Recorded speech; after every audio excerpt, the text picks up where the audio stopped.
think of that whole scene of influencer boxing, misfits, all of that. It's not boxing, it's entertainment. Fair play to them. Make their money. That's fantastic, but I don't regard it as boxing. I regard it as sort of wrestling style entertainment. And yeah, it is entertaining. Sometimes you watch it and you think, oh, that's a laugh, but you can never be taken seriously, ever. And that's the danger, though. Like young kids coming through now, will look on my TikTok comments. They'll be like, "When you're fighting Jake Paul, you should fight Tommy Fury," and like they don't understand what we have to go through as professional boxers. I know Jake Paul trains really hard, KSI, and fair play to him for making loads and loads of money, and they're great businessmen. But I mean, come on, fighting a 60-year-old nearly Mike Tyson versus Jake Paul, I've got no time for that. How do you think that plays out? Because it is scheduled for November. I think, well, considering that Mike Tyson had to be taken off a plane, didn't he, for having heart problems, I don't think they should be sanctioned at all, ever. It's wrong. Who is your favourite boxer of all time? I've got a few. Lennox Lewis being one of them. Yeah. Unbelievable. Rocky Marciano. Yeah. Old classic guy. The modern guys, Joshua, Fury, love them two the most. There's no Tyson in there? Mike Tyson? Oh, Mike Tyson, unbelievable. But in terms of my favourites, probably Lennox Lewis, someone like that, Vitaly Klitschko. But Mike Tyson, in his prime, watched him 18, 19, 20 years old, smashing people up who were like 10 years older than him, getting a world title at 20 years old. Unbelievable. Johnny, a big name has just been dropped. Yeah, everyone's talking about Chisora and you. Yeah. You know, everyone's just like putting you straight into that Another mix legend. now. He's like, War Chisora, they call him, don't him? He's like a real veteran. Couldn't believe he beat Joyce. Couldn't believe that. Yeah, I thought Joyce would be able to deal with him, but Chisora just keeps coming back. He's had 2 wins on the... Is it 2 wins on the bounce now? Who did he fight before? He fought someone else recently, but he just keeps coming back, and if he's still winning, Joe Joyce is a great name to have on your resume. So I've got a lot of time for Derek Chisora. He's a legend, and people have been bounding our names around. Eddie being the main man who's been doing that, and I feel a bit disrespectful to thinking like I'm calling for that fight. So I'm not calling for it, but if Derek Chisora came and said, let's have a fight at the O2, let's set it out, I want to do it, I wouldn't say no. It would be an honour to share the ring with Derek Chisora, and I think I'd have a good chance in. Not saying I'd win it, but I'll give a good account of myself, Yeah. How much of a task is it for Chisora being a 40-year-old? That's the problem. Maybe if it was 3-4 years ago, I'd feel slightly differently. But age waits for time waits for no man, and he's been in some grueling fights, and I think Del Boy's a great character, and I think he's an unbelievable guy, unbelievable for British boxing. He'll go down and be remembered by a lot of people, and time waits for no man. How important is timing in terms of when you're facing your next opponent? If you go straight for Chisora, where do you go from there? You might be able to, face an opponent like that. You might be able to get through a wall like that and show a lot of toughness, but is it too fast too soon because you've had all these first round knockouts? Not sure how much experience you're getting in the sort of actual ring. Fighting Chisora, imagine beating him. Where do you go from that? That's the thing. It's not an immediate fight. It's whether it's just an idea that's been bandied about. I've obviously got Rudenko locked in for my next fight. That could give me some great experience. He could be he'd probably be my toughest fight today. And then you assess from there. It's very important, as you say. You've got to look at one fight at a time. And all that's on my mind right now is beating Rudenko whenever that happens in the next month or two. How does it feel like when you're training for a fight? You've got your trainer there, you've got a manager there, you've got a whole team around you. What happens when you're in that ring and you're alone all of a sudden? That's it. That's the name of the game, isn't it? Like, it doesn't matter how... This is the thing with boxing. It's quite unique in a way. You don't have 10 other football players on the pitch. You don't have 14 other rugby players. If you cut corners, it's going to show. And if you're moaning about coaches, trainers, managers, it's up to you to put them all into line, because at the end of the day, you're the one who's going to be seen in the ring and be accountable for what's happened in the camp. So you've got to take an onus on that and be the boss. Unfortunately, without sounding arrogant or belittling the other people, you've got to be in control, because the only person it comes down on when it all goes wrong is you. That's the bottom line. And you're the one who takes the punches in the head. No one else does. Not your manager, not your trainer, not your promoters, not your strength and conditioning coaches.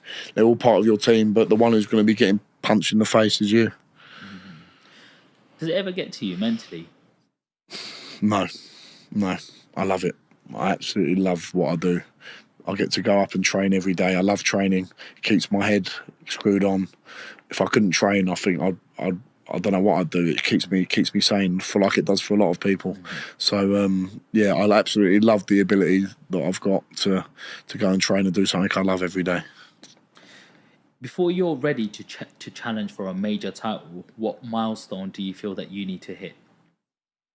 I don't think of it in that way, Sean. I don't think I have to hit anything. I think the map is in my destiny of where I'm meant to go. All I have to worry about is winning the next fight. There's no milestone I think of in my head that I think, well, I've got to do this amount of this or do that. It's all mapped out already. All I've got to do is dedicate myself 110%, and then the rest will follow. I like going to the gym myself. Yeah. I go there every morning, Yeah. maybe 5-6 times a week. Yeah. It keeps me happy. Yeah. I like to think I train hard. Yeah. You know, one day, like I have my 2 days where I do my 5K runs. Yeah. I do my bodybuilding on 2 other days, and then a couple of other days I do a Pilates, yoga. Get the It's good to do that. All the flexibility. Yeah, absolutely. All of them things. Do you do any sauna? Not anymore, because I go to a simple gym that doesn't have it, but I used to do it before. But Sauna's really good. Yeah. I like using that, especially after you do a run. If you get in a sauna straight after a run, it actually accelerates and accentuates your cardiovascular fitness, because your heart's still doing a lot of work. Okay. Keeping where your temperature's going up. So there's a lot of science in the sauna, obviously releasing toxins and stuff. I really like using the sauna. So what I'm getting to here, Johnny, is I want to put myself through some training now. Yeah. I want to go through some training, like on my own with my headphones and stuff like that. But I want to pretend I'm training for a training camp. What does a camp look like? Tell us from the inside. What does your days look like as leading up to the Rudenko fight, for example? You can't go out, can't drink.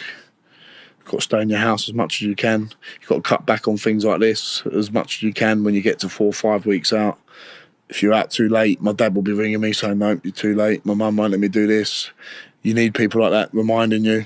All it is you go up, you wake up, have a nice breakfast, go training, come back and sleep, go training again, then get in a sauna afterwards, walk your dog in between all that, have a bit of food at home or in your local restaurant where you can chill, go to sleep, do it all again the next day. No going out on Friday nights, Saturday nights. You might be able to go around your mum and dad's for a little bit, but you've got to be at home resting as much as you can. The rest is just as important. It is military style. Yeah. That's what it is. How important is the food side? It's the most important part. The food is your fuel for your sessions. I've just got a nutritionist on board, Lee Rickard, really good guy, and he takes a lot of stress off of me. And he educated me a lot on food, because you think you know what you're doing, but you don't. And it's all about hydrating yourself properly, eating at the right times, eating leaner foods. And I've really noticed a change in my body shape the last 6 months, because I've really tightened up all my nutrition. Yeah. That's the little 3-4-5% that you need to get to the next level. So food is fuel. It's not food, it's fuel for your training, and that's what you've got to remember. Do you feel stronger with the new nutrition going in? I feel stronger, I feel leaner, but I'm still the same weight. My body fat's come down. That's just the byproducts of it. But that's a nice feeling, and you feel fit and strong. I feel powerful, and I wake up in a good frame of mind, and I know that I'm doing everything correctly, and that's good for your mental side as well, because you know you're ticking boxes mentally. That's just as important. When you eat bad food, you feel bad. You are what you eat at the end of the day. Well, talking about food, I know you do like a certain Chinese. Yes, I do. That's what's had to change the most.